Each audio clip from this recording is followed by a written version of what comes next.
महाराष्ट्र एटीएसची राज्यात अनेक ठिकाणी छापेमारी। मुंबई, पुणे, नागपूर, नाशिक, अकोला आणि नांदेडमध्ये एटीएसचे छापे। पाकिस्तानी गुंड शहजाद भट्टी टोळीशी संबंधित व्यक्तींवर कारवाई।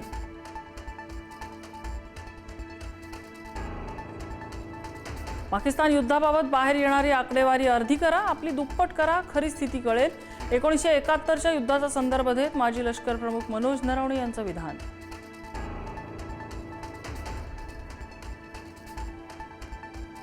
पाकिस्तानशी संवादाची दारं कायम उघडी ठेवायला हवीत। राष्ट्रीय स्वयंसेवक संघाचे सरकार्यवाह दत्तात्रय होसबळे यांचं मोठं विधान।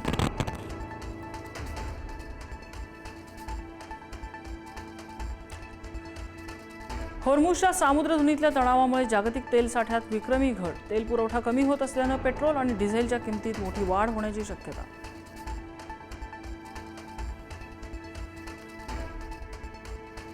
पंतप्रधान नरेंद्र मोदींच्या ताफ्यात फक्त 2 गाड्या। देशवासियांना इंधन बचतीचं आवाहन केल्यानंतर पंतप्रधानांनी स्वतःच्या ताफ्यातल्या गाड्या कमी केल्या।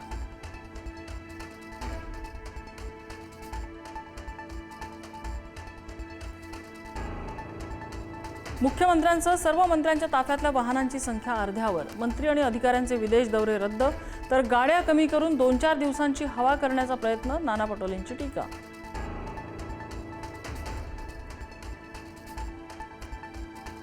सोनं आणि चांदीवरील आयात शुल्कात 6% 15% वाढ। जळगावात सोनं 8,500 तर चांदी 20,000 महागली।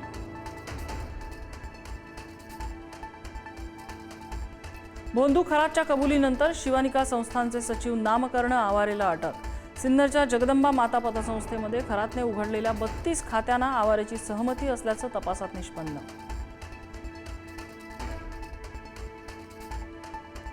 नीट पेपरफुटी प्रकरणात नाशिकनंतर आता अहिल्यानगर आणि पुणे कनेक्शन उघड।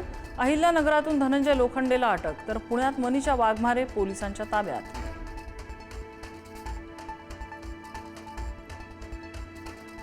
निदा खानला आश्रय देणं, नगरसेवक मतीन पटेल यांना भोवलं। संभाजीनगरमधील अनधिकृत घरावर पालिका प्रशासनाची बुलडोझर कारवाई। मतीन पटेल यांच्या अनधिकृत कार्यालयांवरही तोडक कारवाई। 2008 रेल्वे भरती मारहाण प्रकरणी राज ठाकरेंनी सर्व आरोप फेटाळले।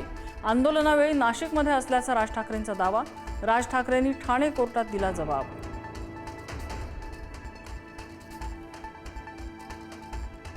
सुनील तटकरे आणि प्रफुल्ल पटेल यांच्यासह राष्ट्रवादीचे 22 आमदार भाजपमधून लढणार। राष्ट्रवादीचे आमदार रोहित पवार यांचा मोठा दावा। भाजपसोबत आलेल्यांसोबत जाणार नसल्याचाही इशारा।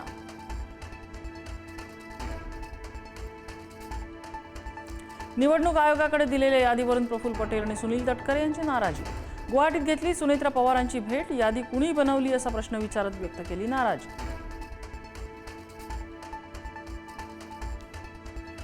बारामतीत पुन्हा एकदा शिकाऊ विमानाचा अपघात। रेडबर्ड कंपनीच्या विमानाचा गोजुबावी गावामध्ये अपघात। शिकाऊ वैमानिक सुरक्षित असल्याची माहिती।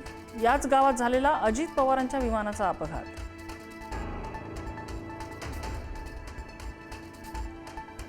केंद्र सरकारकडून येत्या खरीप हंगामासाठी 14 पिकांचं किमान हमीभाव जाहीर। सूर्यफुलाच्या एमएसपीत 622 रुपयांची वाढ। सोयाबीनला 5,708 रुपये दर, तर कपाशीला 8,267 रुपयांचा हमीभाव। अमूल दुधाच्या दरात प्रति लिटर 2 रुपयांची वाढ। उद्यापासून देशभरात अमूल दूध महागणार। वाढत्या खर्चामुळे अमूलकडून दुधाच्या दरात वाढ।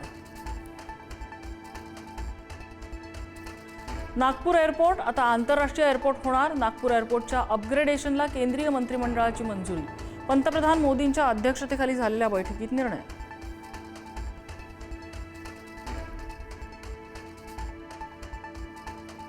अमेरिकेचे राष्ट्राध्यक्ष डोनाल्ड ट्रम्प यांचे चीनमध्ये आगमन। व्यापार आणि जागतिक तणावाच्या पार्श्वभूमीवर महत्त्वपूर्ण चर्चा। ट्रम्प जिनपिंग भेटीकडे जगाचं लक्ष। नायजेरिया आणि चाड या देशातल्या हवाई हल्ल्यांमध्ये 100हून अधिक नागरिकांचा बळी। संयुक्त राष्ट्रांकडून स्वतंत्र चौकशीचे आदेश। दहशतवाद्यांच्या नावाखाली सामान्यांवर हल्ले झाल्याचा आरोप।